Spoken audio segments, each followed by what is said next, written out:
Hello बच्चों, आज हमारा टॉपिक है सिग्निफिकेंस या importance of principle of management. तो जो इसके लिए हमने एक्रोनिम बनाया है वो जो टॉप एसएमएस, जो टी है आपका ट्रेनिंग, एजुकेशन एंड रिसर्च।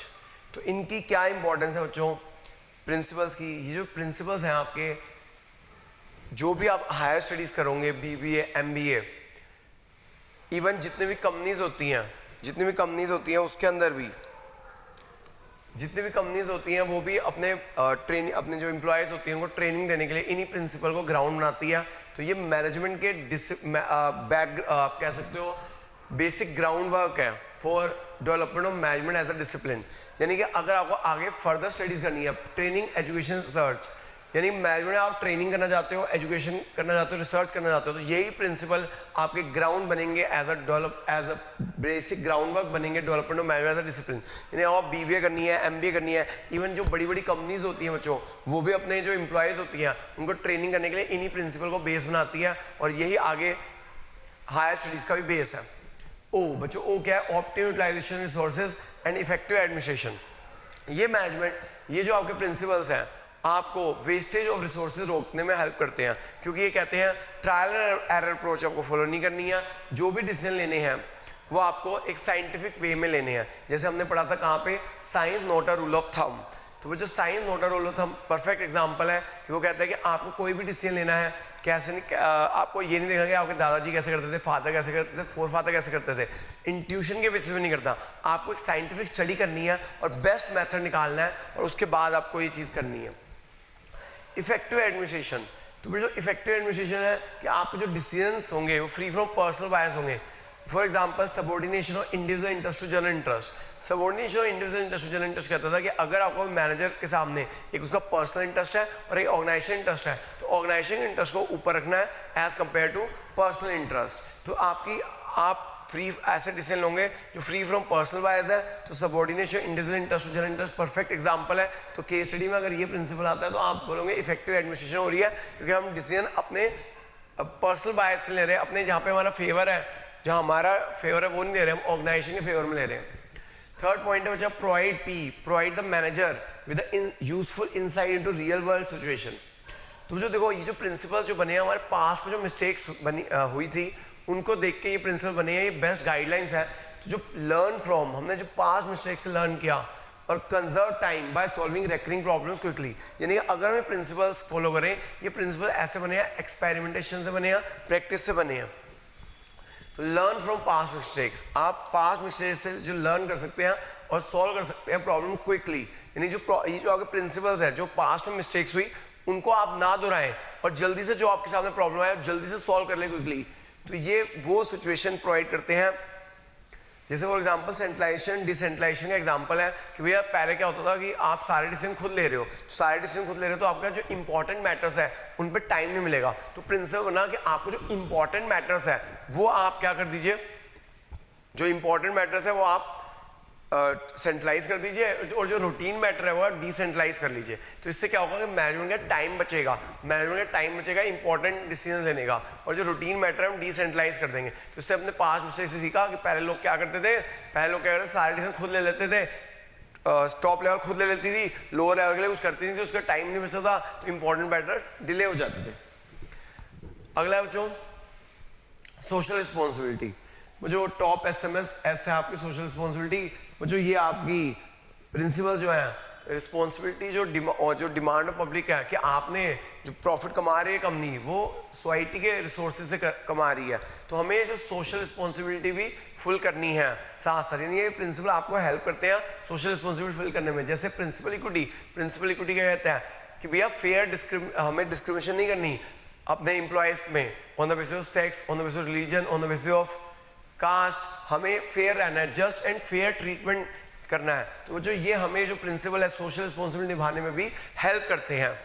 अगला पॉइंट है जो मीटिंग चेंजिंग रिक्वायरमेंट। आपको पता है जो बिजनेस है आपका वो डायनेमिक इन्वायरमेंट में काम करता है, वो कीप्स ऑन चेंजिंग है। तो कीप्स ऑन चेंजिंग है तो हमारी जो बिजनेस की रिक्वायरमेंट है कि आपको मॉडिफाई करना है अकॉर्डिंग टू चेंजिंग रिक्वायरमेंट, वो पूरा करने में हेल्प करता है। जैसे आपको पता है कि आजकल क्या कहते हैं, मतलब कि आजकल रोज टेक्नोलॉजी रोज चेंज हो रही है, तो ये आपको प्रिंसिपल्स आपको कहता है कि किस तरह से आप चेंजिंग रिक्वायरमेंट को पूरा कर सकते हैं। इसका परफेक्ट एग्जांपल है जो डिवीजन ऑफ वर्क, कि आप क्या कीजिए, अपने जो जितने भी काम है उनको आप डिवाइड कर दीजिए। जैसे कहते हैं जितने भी काम है उनको आप core and core business activities में डिवाइड कर दीजिए। जो कोर वो होते हैं जिसमें आप स्पेशलाइजेशन हो, और नॉन कोर होते हैं जिसमें आपकी स्पेशलाइजेशन नहीं है।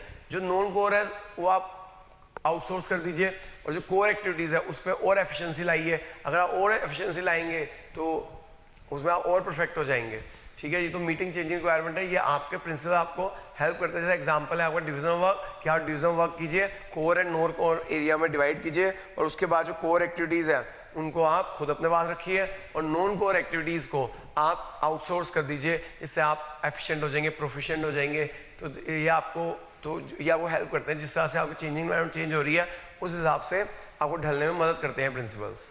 फिर जो अगर बात करें साइंटिफिक डिसीजन, जितने भी हमारे प्रिंसिपल्स हैं वो आपका जितने भी आप डिसीजन आपको हेल्प करते हैं कि मन घड़ंत डिसीजन मत लो, फ्री फ्रॉम पर्सनल बायस लो, ऑब्जेक्टिव असेसमेंट, कि आप फैक्ट्स देखो, आप रियलिटी देखो, और उसके बाद ही कोई डिसीजन लो। यानी कि आपको अपने मन से कोई डिसीजन नहीं लेना, आपको साइंटिफिक डिसीजन लेना है, रूल्स एंड रेगुलेशन के साथ डिसीजन लेना है, और आप कर लोगे। तो जो मेरा एक्रोनिम आपको मैंने बता दिया, इसका टॉप SMS में T is training education research, कि ये जो आपके प्रिंसिपल्स हैं आपको हेल्प करते हैं हायर स्टडीज़ डेवलप करने में, एक अच्छा मैनेजर बनने में, एक अच्छा मैनेजिंग टेक्निक्स करने में। फिर जो optimum utilisation resources and effective administration. अगर हम बात करें ऑप्टिमम यूटिलाइजेशन रिसोर्सेज, तो ये आपका science nodal rule of thumb है कि आपको trial and error approach follow नहीं करनी, आपको इंट्यूशन फॉलो नहीं करनी, एक साइंटिफिक स्टडी से बेस्ट मेथड निकालना है। इफेक्टिव एडमिनिस्ट्रेशन, जो डिसीजन होने चाहिए फ्री फ्रॉम पर्सनल बायस होने चाहिए। Example subordination, individual interest, general interest है, कि मैनेजर को हमें अपना इंटरेस्ट नहीं देखना, ऑर्गेनाइजेशन का इंटरेस्ट देखना, तभी हमारा भला होगा। TO ये हो गया optimum utilisation resources and effective administration. P क्या है, जो provide the manager with the useful insight and to real world situation. यानी कि ये कहता है कि भैया मैनेजर को कहते हैं आपको जो पास्ट में ये प्रिंसिपल्स कैसे बने हैं, प्रैक्टिस है, एक्सपेरिमेंटेशन से बने हैं। यानी कि जो पास्ट में जो मिस्टेक्स हुई थी उसको आपको से सबक लेना है और आपको वो दोहराना नहीं है। ये प्रिंसिपल आपको बताते हैं पास्ट में मिस्टेक हुई थी, आप ऐसा ना दोहराइए, आप उसका आपको जो प्रॉब्लम का सॉल्यूशन देते हैं ताकि आप वो फॉलो करें और जल्दी से डिसीजन मेकिंग हो। जैसे सेंट्रलाइजेशन, डिसेंट्रलाइजेशन, कि भैया जो आप सारे डिसीजन खुद मत लो, जो इंपॉर्टेंट डिसीजन है वही खुद लो, रूटीन मैटर आप डिसेंट्रलाइज कर दो ताकि आपका इंपॉर्टेंट मैटर के लिए बचे टाइम।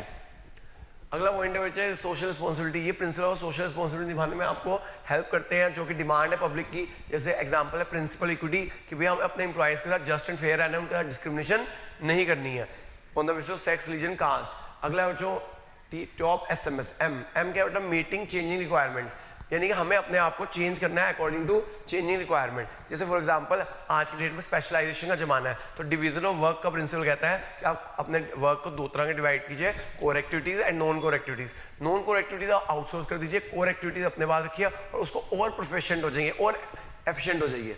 फिर जो साइंटिफिक डिसीजन, ये प्रिंसिपल्स आपको हेल्प करते हैं कि डिसीजन लीजिए based on principle, free from personal bias, मन घड़ंत डिसीजन मत लीजिए। जो भी डिसीजन लीजिए ऑब्जेक्टिव असेसमेंट, फैक्ट्स देखिए, रियलिटी देखिए और उसके बाद ही डिसीजन लीजिए। ठीक है, जो मुझे उम्मीद है आपको समझ आया होगा। बेसिक निवेश मैनेजमेंट आपको हेल्प करेंगे।